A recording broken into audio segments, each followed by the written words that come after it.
Hello. So in this video, we're going to talk about George Orwell's essay, A Hanging.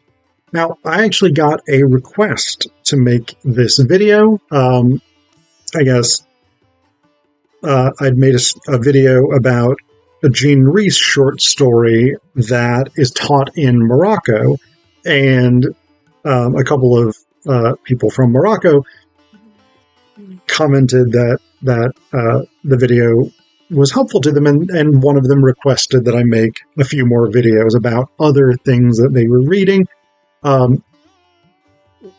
This one, A Hanging by George Orwell, The Indian Camp by Ernest Hemingway, and Chinua Achebe's The Madman.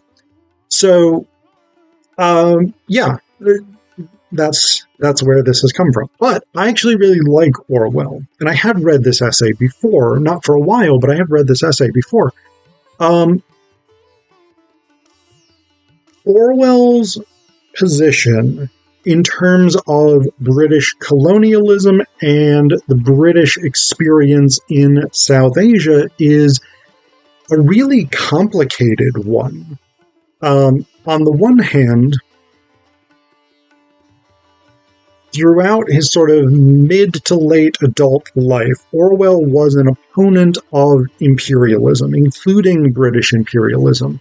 He did not believe in British control in India, Burma, which is now Myanmar, I believe. That doesn't sound 100% right, but I think it is. Anyway, he didn't believe in the British Empire as an adult, and A Hanging is part of that sort of ongoing project of criticism of the British Empire, opposition to the ways in which colonized peoples were treated, and the ways in which being a colonizer actually impacted British people themselves. Now, the reason I said that Orwell's position is complicated is because he himself was a part of the colonial system. As a young man, he was actually born in British India, interestingly enough, raised in Britain, but then he came back and worked as a colonial police officer in Burma as a young man.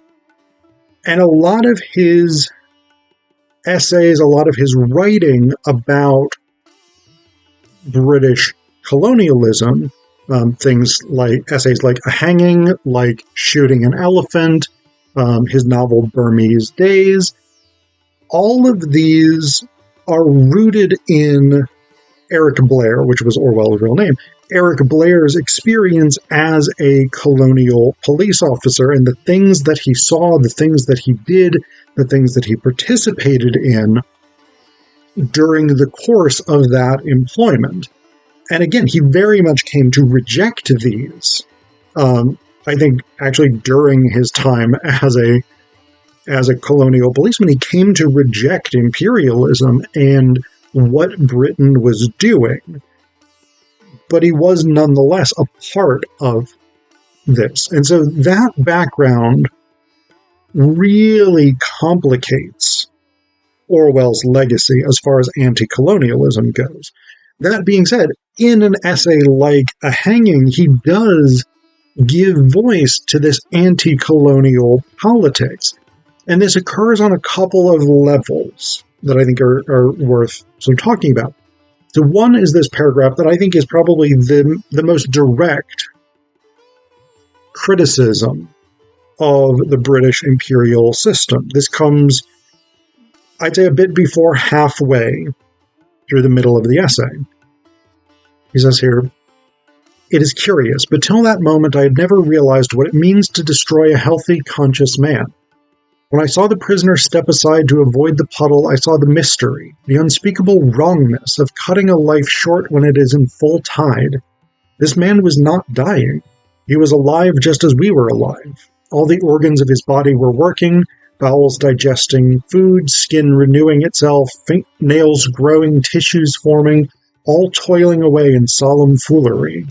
His nails would still be growing when he stood on the drop, when he was falling through the air with a tenth of a second to live. His eyes saw the yellow gravel and the gray walls, and his brain still remembered, foresaw, reasoned even about puddles. He and we were a party of men walking together, seeing, hearing, feeling, understanding the same world. And in 2 minutes, with a sudden snap, one of us would be gone. One mind less, one world less. I mean, on an ethical level, that is a very powerful condemnation without the direct condemnation. I mean, the only thing that directly says this is bad is that phrase, the unspeakable wrongness. But for the most part, Orwell is not didactic here. That is, he is not directly coming out and making the argument, this was a terrible thing, colonialism is bad, the use of the death penalty in colonial systems to enforce the will of the imperialist power, etc., etc., all of this is bad. He is, for the most part, not directly saying this. What he is appealing to is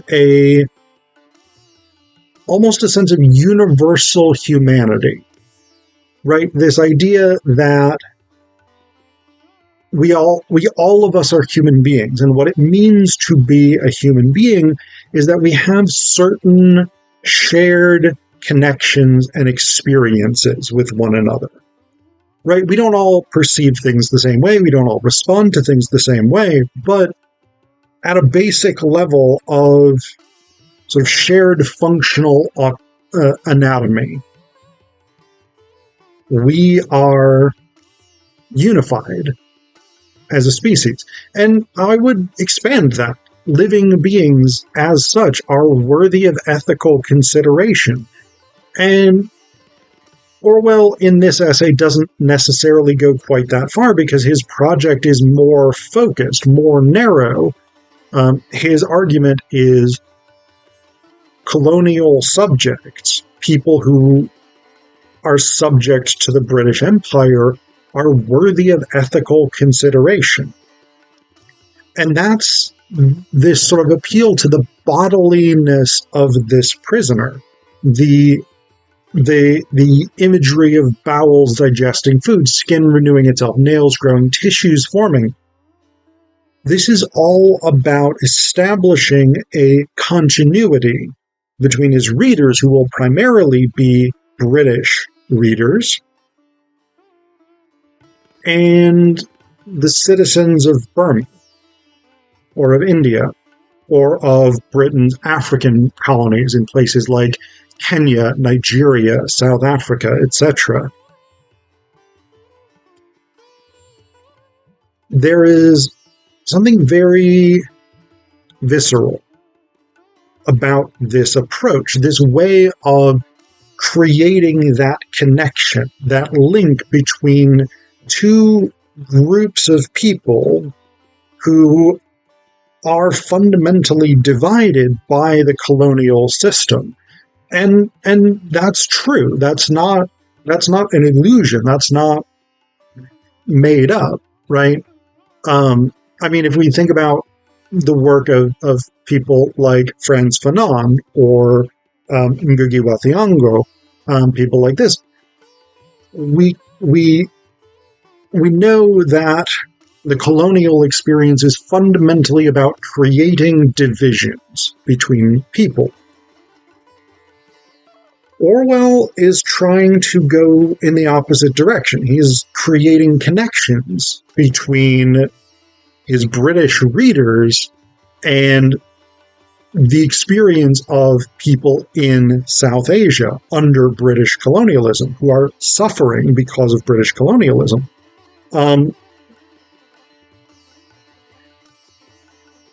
And one of the things that can do as part of an anti-colonial project is to create forms of empathy where it otherwise did not exist, right? And so this is a big component of Orwell's anti-colonial project. Again, we see this in things like Burmese Days, in Shooting an Elephant, these kinds of works, where Orwell is also taking this anti-colonial stance. But the other thing that Orwell, and the thing that I really like about a lot of Orwell's anti-colonial writing is while he expresses sympathy, empathy, compassion, even admiration for the South Asian people that are oppressed under British colonialism, his focus is typically on the experience of the British colonizer. So, and often it is the British colonizer from Eric Blair's own distinctive ethical position. That is the position of someone who is in this colonial system, but fundamentally is having ethical questions about it, right? And is fundamentally coming to an anti-colonial stance. We see this, I think, much more in Shooting an Elephant, but in A Hanging, we also get this.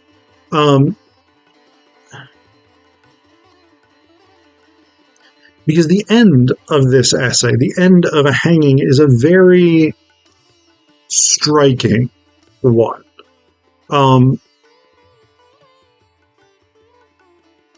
What Orwell ends this essay with is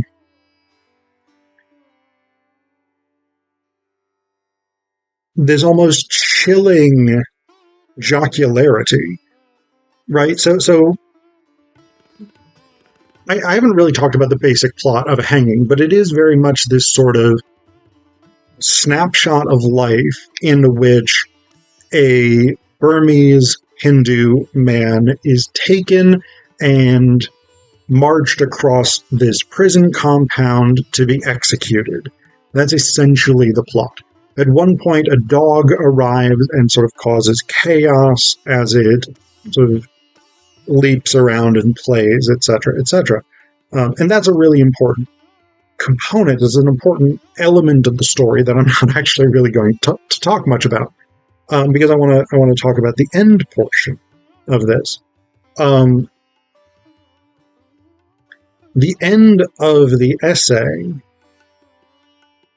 talks about this sort of release that the surviving characters have after the prisoner has been executed. And it's presented as this sort of very light thing, but in that lightness, it is deeply disturbing. And I think that's what Orwell is evoking here. And this is, I think, a common experience, supposedly, after like near-death experiences, after witnessing a death, something like this. People often sort of feel this need to express being alive.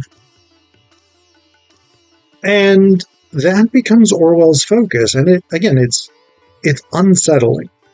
So I'll read you a portion of this, and I think you'll get this sense. So I'm starting in the middle of a paragraph here, but this is really, I think, where it starts to get